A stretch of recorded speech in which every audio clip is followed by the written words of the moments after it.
Hi, dreamers. Hello, Hi everyone. Hey everyone, my name is Ruchi Acharya and I'm the founder of Wingless Dreamer Publishing. I'm Riya Nawat and I'm the host of the Wingless Dreamer podcast. and this is Pooja from Wingless Dreamer. I'm an editor and a content writer here. Wingless Dreamer presents Get to Know Your Editors.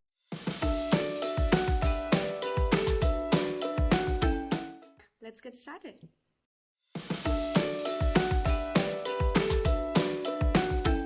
There are many books that I've bought and I haven't read, but some of the recent acquisitions, like in past month or two, are here. This is the stack of books that I recently bought and hope to read it soon.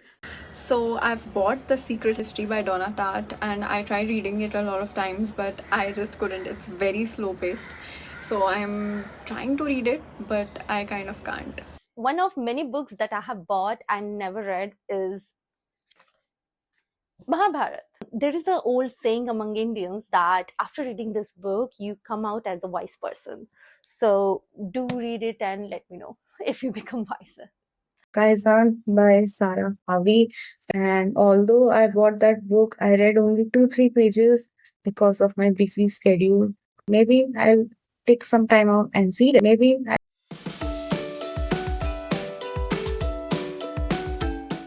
The genre that I absolutely abhor is science fiction. It's not my cup of tea. Autobiographies, but life happens, change happens, and you sometimes pick up books that you never thought you would pick up. So never say never. And why not biopics at this point of time in my life? I think I want to discover the world as it is through my point of view. Right now, I'm not in the spectrum where I would entertain somebody else's point of view about their life. So, yeah. I'll never touch dark romance. I mean, it's too toxic for me. I just can't do it. Action and comic, like the ones they show in the movie, is much more relatable than the ones I have read in the book. Maybe I can read Champak or Chacha Chaudhary, but I prefer to watch those movies and relate with the characters.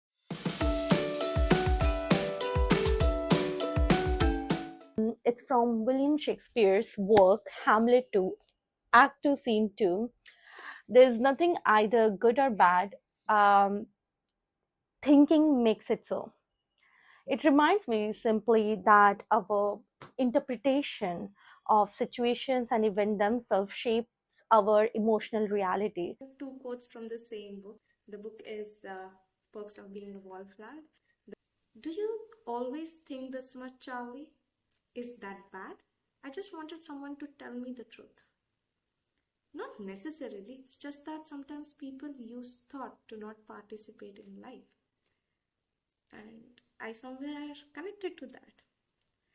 And the next line is Charlie, we accept the love we think we deserve, even if the love is toxic, even if the love is hurting us, even if it's just pulling us down, because we believe we are not meant for anything better. Becoming fearless isn't the point. That's impossible. It's learning how to control your fear and be free from it. That's the point. From Ikigai, written by Hector Garcia and co-author is Francisca. So it's about purpose, that get up from your bed and find your purpose. Like go for that goal, like which you aim to fulfill in your life. So find your purpose, be meaningful, and aim for what you do.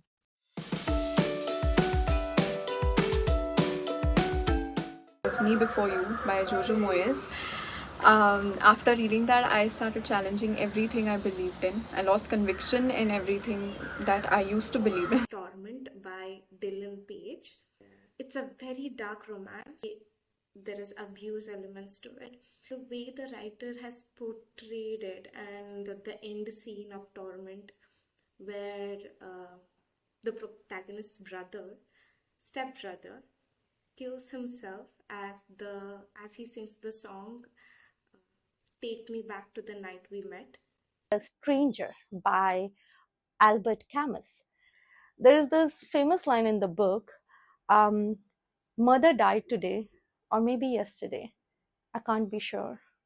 This sets the tone for a story where nothing seems to matter, not grief, not justice, not even life itself.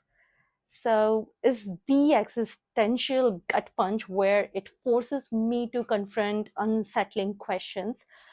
Does life have inherent meaning? Is morality is a true construct? If nothing matters, how should we live this life then? Was ikigai because I wasn't aware what I was doing. I wasn't aware which path I was going towards. Maybe right, wrong, left, right. I had a lot of anxiety.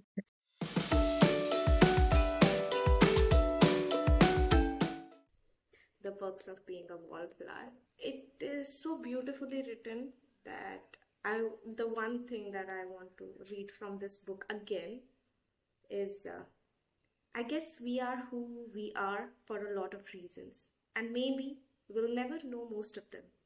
But even if we don't have the power to choose where we come from, we can still choose where we go from here. We can still do things and we can try to feel okay about them. Men's Search for Meaning by Viktor Frankl. It's written by a Holocaust survivor and a psychiatrist. It's written on a profound insight. It's a mellow setting laid down by Victor in this exemplary work of his. Ikigai. And this is the same book which saved me from existential crisis. Divergent by Veronica Roth.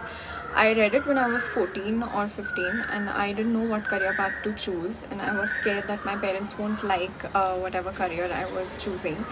And that's when this book really cleared things up for me. So I really recommend this book to everyone, especially any teenager who wants to get out of an existential crisis.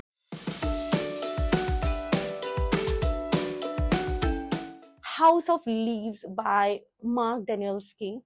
It's a book within a book, layering narratives so deeply that the layout itself is chaotic on purpose. Sideways text, blank pages, mirror, footnotes, and pages that mess with the time and space. Torment by Dylan Page. One of the books that I loved and would never read again because I cried the whole time as I read from start to the end. Still Missing. It's a psychological crime thriller, and I loved it, but it's too traumatic for rereading. I read Half Girlfriend but I would not read it again. I like Chetan Bhagat is very cliche and I feel like crying after taking his name.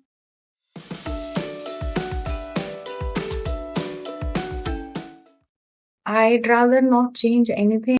If I had to change something, I'd maybe change the writing style, but I'd not change anything from the books I have read so far. And Again, the Shakespeare's work, Hamlet. Make Hamlet immediately decisive and act swiftly after learning about Claudius' guilt. No prolonged hesitation or internal debates. Imagine Hamlet becoming a more calculating avenger. The story shifts from a psychological tragedy about moral struggles to a fast-paced, intense and thrill and exciting for craving for revenge.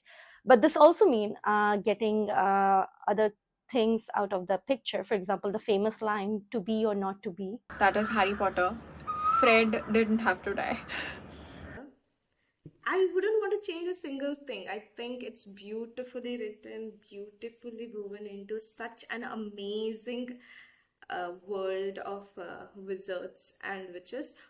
But the one thing I would want to add is maybe elaborate more on what Snape is.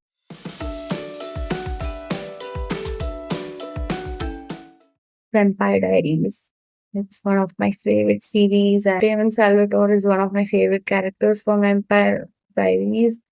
That made me think, what if I could write a story based on these characters? Got Pride and Prejudice, which again made me want to write something. Mr. Darcy, who doesn't love Mr. Darcy? But Would definitely be Jane Austen's work, Pride and Prejudice.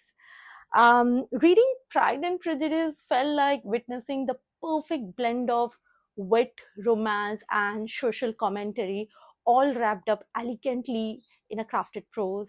Jane Austen's ability to bring characters to life with such sharp insight and emotional depth made me pause and think sometimes that if words can capture human nature so precisely and touch the heart so subtly, then maybe I want to try it too.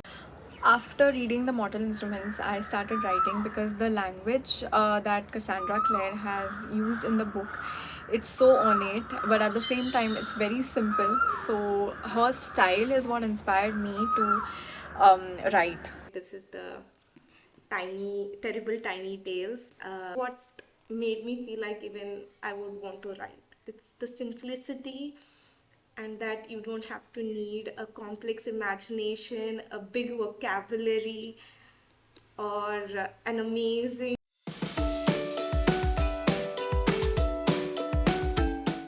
The 5 a.m. Club by Robin Sharma.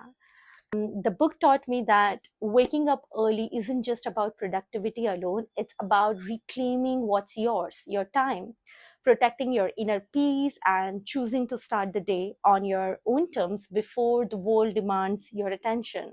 All the books I read, almost all of them, are about morally complex characters. And one thing that they have taught me is that every person has a reason behind doing something, and we have to understand the point of view of someone who has committed a certain crime. One is how vivid one's imagination can be. Like, there is no limit to your imaginations. And second thing, smallest of the thoughts that you might have had are so eloquently put into words that once you read them is when you believe what you thought is true. Mahabharata opened my eyes. Ramayana opened my eyes. How Lord Rama walked into the path of Dharma kind of shifted my perspective. Be a gothic fiction titled Jane Eyre by Charlotte Bronte. Here it will cover rich themes such as self respect, inner strength, resilience, integrity, and independence. So you will be inspired how Jane refuses to compromise her values even when offered love, wealth, or comfort, choosing her own integrity above all these choices. Bhagavad Gita. What Lord Krishna says to Arjuna in the battlefield of Kurukshetra when he's in a dilemma about like how can he fight his own relatives. Definitely the whole series of Harry Potter. And say you don't have the time to read the whole series, but you know the premises of the book and the movies because you've watched it, then I would recommend at least that you read Harry Potter and the Half-Blood Prince because this is gold. Gold. That's Harry Potter, of course, it's a universal thing. And another book that changed my life when I was a teenager is Divergent by Veronica Roth. So that's pretty much. So bye bye. Do share, subscribe, and like. And don't forget to support our literary community, Wingless Dreamer. Do visit winglessdreamer.com. And of course, we will be waiting for you to join this literary buzz. We have this amazing creative community. So do hop in and check it out.